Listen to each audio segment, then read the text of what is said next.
Federal ബാങ്കിന്റെ പുതിയൊരു card വേരിയന്റാണ് wave credit card. ഇത് ഡിജിറ്റൽ കാർഡാണ്, അതായത് വിർച്വൽ ഒള്ളി കാർഡാണ്. നമുക്ക് ഫിസിക്കൽ കാർഡ് കിട്ടുകയില്ല. ഇത് റുപ്പേ വേരിയന്റിലാണ് വരുന്നത്. അതുകൊണ്ട് തന്നെ പ്രധാനപ്പെട്ട ലക്ഷ്യം എന്ന് പറയുന്നത് മർച്ചന്റ് UPI പേയ്മെന്റ് തന്നെയാണ്.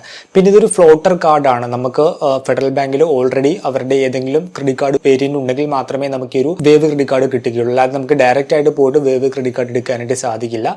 ഫെഡറൽ ബാങ്ക് പ്രധാനമായിട്ടും 3 വേരിയന്റ് ക്രെഡിറ്റ് കാർഡുകളാണ് ഇഷ്യൂ ചെയ്യുന്നത്: സിഗ്നറ്റ്, ഇംപീരിയ, അതുപോലെ തന്നെ സെലസ്റ്റ്. അപ്പോൾ ഈ 3 കാർഡ് വേരിയന്റിൽ ഏതെങ്കിലും നിങ്ങൾക്ക് ഉണ്ടെങ്കിൽ മാത്രമേ ഈ ഒരു വേവ് ക്രെഡിറ്റ് കാർഡ് അപ്ലൈ ചെയ്തെടുക്കാനായിട്ട് സാധിക്കൂ. വേവ് ക്രെഡിറ്റ് കാർഡിന്റെ ഫീച്ചേഴ്സ്, അതുമായി ബന്ധപ്പെട്ട് വരുന്ന ടേംസ് ആൻഡ് കണ്ടീഷൻസ്, ഈ ഒരു കാർഡ് നമുക്ക് ആക്ച്വലി വെർത്ത് ആണോ എന്നിവ നമുക്ക് ഡീറ്റെയിൽ ആയിട്ട് നോക്കാം. അതുപോലെ തന്നെ ഫെഡറൽ ബാങ്കിന്റെ കാർഡ് ഉപയോഗിക്കുന്നവർക്ക് കോമൺ ആയിട്ടുള്ള ഒരു ഡൗട്ടാണ്, അതിൽ എങ്ങനെ നമുക്ക് EMI ഇടാനായിട്ട് സാധിക്കും, EMIയുമായി ബന്ധപ്പെട്ട് വരുന്ന ചാർജുകൾ എന്തൊക്കെയാണ് എന്നിങ്ങനെയുള്ള കുറച്ച് ഡൗട്ടുകൾ. സോ അതിന്റെ ഡീറ്റെയിൽസ് കൂടി നമുക്ക് വിശദമായിട്ട് നോക്കാം. വീഡിയോയിലേക്ക് കടക്കുന്ന മുമ്പ് വിവിധ ബാങ്ക് അക്കൗണ്ടുകളെ പറ്റിയും കാർഡുകളെ പറ്റിയും കൂടുതലായിട്ട് അറിയാനും അപ്ലൈ ചെയ്യാനും വിസിറ്റ് fino360.com, ആമസോൺ, ഫ്ലിപ്കാർട്ട് പോലുള്ള ഇ-കോമേഴ്സ് പ്ലാറ്റ്ഫോമുകളിൽ വരുന്ന ഓഫർ അപ്ഡേറ്റ് ടെലിഗ്രാമിൽ കിട്ടാനായിട്ട് ജോയിൻ എൻ്റെ offer telegram channel. Financial news update മലയാളത്തിൽ എല്ലാ ദിവസവും ടെലിഗ്രാം ചാനലിൽ അപ്ഡേറ്റ് ആയിട്ട് ലഭിക്കാനായിട്ട് join Money Malayalam telegram channel, link in below.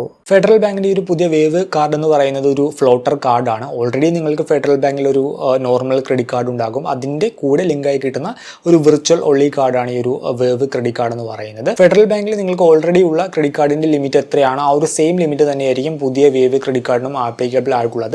Shade limit ആയിരിക്കും, അല്ലാതെ ഒരു സെപ്പറേറ്റ് പുതിയ ലിമിറ്റ് അല്ല കിട്ടുന്നത്. നിങ്ങൾക്ക് ഓൾറെഡി ഉള്ള കാർഡിൽ ഇപ്പോൾ 1 ലക്ഷം രൂപയാണ് ലിമിറ്റ് എങ്കിൽ ആ ഒരു 1 ലക്ഷം രൂപ തന്നെയായിരിക്കും പുതിയ വേവ് ക്രെഡിറ്റ് കാർഡിലും ആപ്ലിക്കബിൾ ആവുക. പിന്നെ ഒരു കാർഡ് റുപ്പേ നെറ്റ്വർക്കിലാണ് വരുന്നത്. അതുകൊണ്ട് തന്നെ നമുക്കിത് ഉപയോഗിച്ച് മർച്ചന്റ് UPI പേയ്മെന്റ് ചെയ്യാനായിട്ട് സാധിക്കും. പിന്നെ ഇതിന് പ്രത്യേകിച്ച് ജോയിനിങ് ഫീസ് ഇല്ല, അതുപോലെ തന്നെ ആനുവൽ ഫീസ് ഇല്ല, ലൈഫ് ടൈം ഫ്രീ ആയിട്ട് ഉപയോഗിക്കാനായിട്ട് കഴിയും.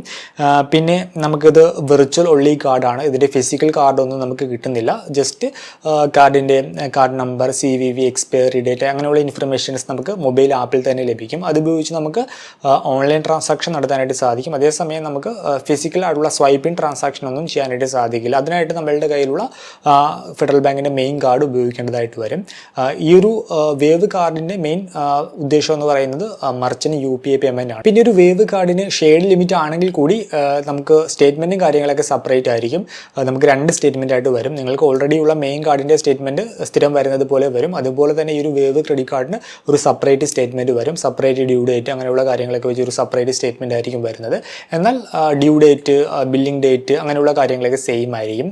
നമ്മളുടെ മെയിൻ കാർഡിന്റെ സെയിം ബില്ലിംഗ് സൈക്കിളിൽ തന്നെയായിരിക്കും പുതിയ വേവ് ക്രെഡിറ്റ് കാർഡും വർക്ക് ചെയ്യുന്നത്. ഇനി എങ്ങനെ ഈ ഒരു വേവ് കാർഡിന് അപ്ലൈ ചെയ്യാം? ആദ്യം പറഞ്ഞ പോലെ ഓൾറെഡി നമുക്ക് ഫെഡറൽ ബാങ്കിൽ അക്കൗണ്ട് ഉണ്ടെങ്കിൽ മാത്രമേ ഈ ഒരു വേവ് കാർഡിന് എലിജിബിൾ ആവുകയുള്ളൂ. നിങ്ങൾക്ക് ഓൾറെഡി ഫെഡറൽ ബാങ്കിൽ ഒരു ക്രെഡിറ്റ് കാർഡ് ഉണ്ടെങ്കിൽ നിങ്ങളുടെ ഫെഡ് മൊബൈൽ ആപ്പ് ഓപ്പൺ ചെയ്യുക. എന്നിട്ട് ക്രെഡിറ്റ് കാർഡ് സെക്ഷനിൽ പോയി കഴിയുവാൻ നേരം നിങ്ങൾക്ക് അവിടെ ഈ ഒരു വേവ് കാർഡിൻ്റെ എന്തെങ്കിലും അപ്ലൈ ചെയ്യാനുള്ള ബാനറോ കാര്യങ്ങളൊക്കെ വന്നിട്ടുണ്ടാകും. അത് ക്ലിക്ക് ചെയ്ത് നിങ്ങൾക്ക് ഈസി ആയിട്ട് ഈ ഒരു കാർഡിന് അപ്ലൈ ചെയ്യാനായി കഴിയും. ഇനി ഒരു വേവ് ക്രെഡിറ്റ് കാർഡിൻ്റെ ഫീച്ചേഴ്സ് നോക്കാം. ഒന്നാമത്തെ ഒരു ഫീച്ചർ എന്ന് പറയുന്നത് ആദ്യത്തെ 5 UPI ട്രാൻസാക്ഷനുകൾക്ക് നമുക്ക് 10% ക്യാഷ് ബാക്ക് ഈ ഒരു കാർഡ് ഓഫർ ചെയ്യുന്നുണ്ട്. പിന്നെയുള്ള നോർമൽ റിവാർഡ് പോയിന്റ് സ്ട്രക്ചർ എന്ന് പറയുന്നത് ഓരോ 200 രൂപയും ഈ ഒരു കാർഡ് ഉപയോഗിച്ച് സ്പെൻഡ് ചെയ്യുമ്പോൾ നമുക്ക് ഒരു ഫെഡറൽ റിവാർഡ് പോയിന്റ് കിട്ടും. ഒരു റിവാർഡ് പോയിന്റിന്റെ വാല്യൂ എന്ന് പറയുന്നത് 25 പൈസയാണ്. പക്ഷേ ശ്രദ്ധിക്കേണ്ടത് മിനിമം 200 രൂപ സ്പെൻഡ് ചെയ്യണം. നിങ്ങൾ ഈ ഒരു കാർഡ് ഉപയോഗിച്ച് 100 രൂപ സ്പെൻഡ് ചെയ്താലോ 10 രൂപ സ്പെൻഡ് ചെയ്താലോ ഒന്നും തന്നെ റിവാർഡ് പോയിന്റ് കിട്ടുകയില്ല. മിനിമം 200 രൂപ പിന്നെ അതിൻ്റെ മൾട്ടിപ്പിൾ ആയിട്ടുള്ള എമൗണ്ട് സ്പെൻഡ് ചെയ്താൽ മാത്രമേ നമുക്ക് ഈ ഒരു റിവാർഡ് പോയിന്റ് ബെനിഫിറ്റ് കിട്ടുകയുള്ളൂ. എങ്കിൽ കൂടി അതിൻ്റെ വാല്യൂ വളരെ കുറവാണ്. ഒരു റിവാർഡ് പോയിന്റ് എന്ന് പറയുന്നത് 25 പൈസ മാത്രമാണ്. നമുക്ക് ഈ ഒരു റിവാർഡ് പോയിന്റ് ഫെഡറൽ റിവാർഡ്സ് എന്ന് പറഞ്ഞ പോർട്ടൽ വഴി റിഡീം ചെയ്യാനായിട്ട് സാധിക്കും. ഫെഡറൽ റിവാർഡ്സ് എന്ന് പറഞ്ഞ വെബ്സൈറ്റിൽ പോയി കഴിഞ്ഞാൽ കുറേയധികം ഇവരുടെ പ്രൊഡക്റ്റുകൾ നമുക്ക് അത് ഉപയോഗിച്ച് പർച്ചേസ് ചെയ്യാം, അല്ലെങ്കിൽ റീചാർജ് ചെയ്യാം, ബിൽ പേയ്മെന്റ് ചെയ്യാം. പിന്നെ ഈ ഒരു കാർഡിന്റെ മറ്റൊരു ഫീച്ചറാണ് ഇത് റുപ്പേ നെറ്റ്വർക്കിലാണ് വരുന്നത്. അതുകൊണ്ട് തന്നെ നമുക്ക് ഇത് ഉപയോഗിച്ച് മർച്ചന്റ് UPI പേയ്മെന്റ് ചെയ്യാനായിട്ട് കഴിയും. പിന്നെ ഇതിനകത്തൊരു മൈൽസ്റ്റോൺ ബെനിഫിറ്റ് വരുന്നുണ്ട്. നമ്മൾ ക്വാർട്ടർലി മിനിമം ഈ ഒരു കാർഡ് ഉപയോഗിച്ച് 50,000 രൂപയ്ക്ക് മുകളിൽ സ്പെൻഡ് ചെയ്ത് കഴിഞ്ഞാൽ നമുക്ക് 1000 റിവാർഡ് പോയിന്റ് കിട്ടും. 1000 റിവാർഡ് പോയിന്റ് എന്ന് പറയുന്നത് ഇക്വലന്റ് ടു 250 രൂപ. അങ്ങനെ ഒരു മൈൽസ്റ്റോൺ ബെനിഫിറ്റ് കൂടി വരുന്നുണ്ട്. ഇതൊക്കെയാണ് ഒരു ഫെഡറൽ ബാങ്കിന്റെ പുതിയ വേവ് ക്രെഡിറ്റ് കാർഡിന്റെ ഫീച്ചേഴ്സ്. ഇനി ഒരു കാർഡുമായി ബന്ധപ്പെട്ട് വരുന്ന ടേംസ് ആൻഡ് കണ്ടീഷൻസ് നോക്കിക്കഴിഞ്ഞാൽ നിങ്ങളുടെ മെയിൻ കാർഡിന്റെ അണ്ടറിൽ ഈ ഒരു ഫ്ലോട്ടർ കാർഡ് മാത്രമേ എടുക്കാനായിട്ട് സാധിക്കൂ. മൾട്ടിപ്പിൾ ഫ്ലോട്ടർ കാർഡ് എടുത്തതായിട്ട് കണ്ടുപിടിച്ച് കഴിഞ്ഞാൽ അത് അവർ ക്യാൻസൽ ചെയ്യും. പിന്നെ വരുന്ന മറ്റൊരു കണ്ടീഷൻ എന്താണെന്ന് വെച്ചാൽ നമ്മൾ അപ്ലൈ ചെയ്താൽ നമുക്ക് കിട്ടുമെന്ന് യാതൊരു ഉറപ്പുമില്ല. അത് ബാങ്കിൻ്റെ ഇന്റേണൽ പോളിസിയാണ് നമുക്ക് വേവ് കാർഡ് ഇഷ്യൂ ചെയ്യണോ അതോ വേണ്ടയോ എന്നുള്ളത്. പിന്നെ വരുന്ന മറ്റൊരു കണ്ടീഷൻ എന്ന് പറയുന്നത് ഇപ്പോൾ നിലവിൽ ഈ ഒരു കാർഡ് എന്ന് പറയുന്നത് വിർച്വൽ ഒള്ളി കാർഡാണ്.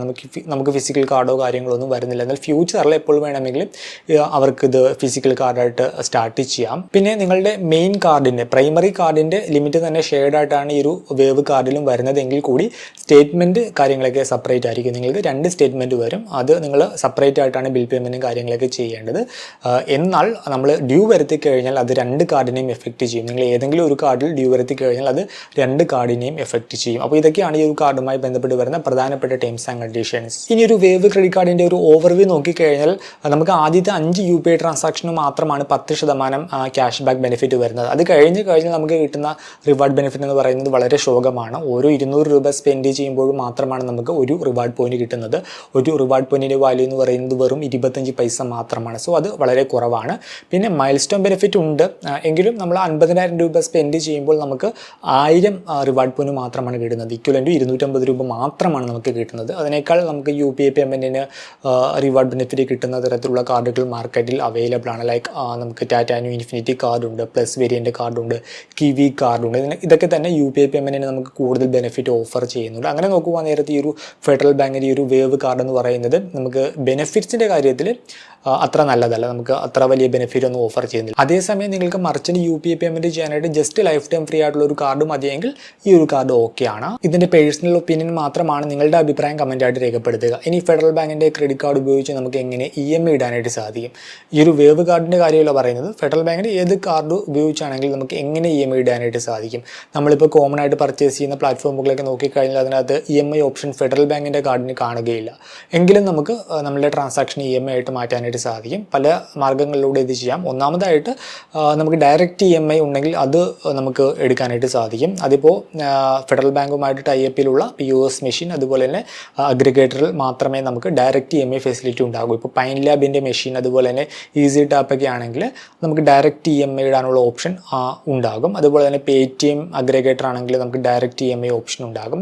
അല്ലാത്ത കേസിൽ നമുക്ക് ഡയറക്റ്റ് EMI ഓപ്ഷൻ ഉണ്ടാവുകയില്ല. ഇനി ഓൺലൈൻ ട്രാൻസാക്ഷൻ ആണെങ്കിൽ റേസർ പേ പേയ്മെൻറ്റ് ഗേറ്റ്വേ ആണെങ്കിൽ അതിൽ നമുക്ക് EMI ഇടാനുള്ള ഓപ്ഷൻ ഉണ്ടാകും ഡയറക്റ്റ് ആയിട്ട്. ഇനിയിപ്പോൾ നമുക്ക് ഡയറക്റ്റ് ആയിട്ട് EMI ഇടാനുള്ള ഓപ്ഷൻ ഇല്ലെങ്കിൽ നമുക്ക് ട്രാൻസാക്ഷൻ നടത്തി കഴിഞ്ഞ് EMI ആയിട്ട് കൺവേർട്ട് ചെയ്യാനായിട്ട് സാധിക്കും. നിങ്ങളുടെ ഫെഡ് മൊബൈൽ ആപ്പിൽ ക്രെഡിറ്റ് കാർഡ് സെക്ഷനിൽ മോർ എടുത്തു കഴിഞ്ഞാൽ നമുക്ക് EMI കൺവേർഷൻ എന്ന് പറയുന്ന ഒരു ഓപ്ഷൻ കാണാനായിട്ട് സാധിക്കും. അതിൽ ട്രാൻസാക്ഷൻ സെലക്ട് ചെയ്ത് നമുക്ക് EMI ആയിട്ട് കൺവേർട്ട് ചെയ്യാം.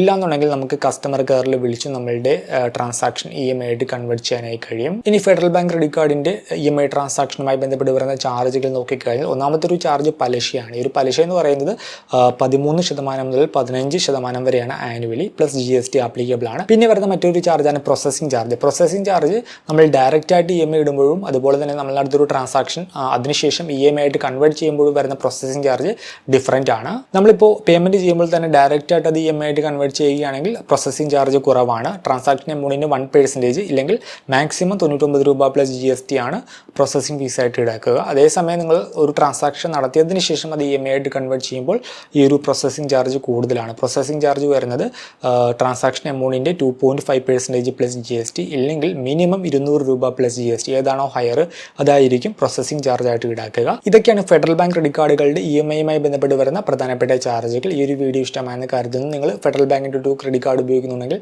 നിങ്ങളുടെ എക്സ്പീരിയൻസ് കമൻറ്റ് ചെയ്യുക. മറ്റൊരു വീഡിയോയിൽ മറ്റൊരു ടോപ്പിക്കുമായി കണ്ടുമുട്ടാമെന്ന പ്രതീക്ഷയോടുകൂടി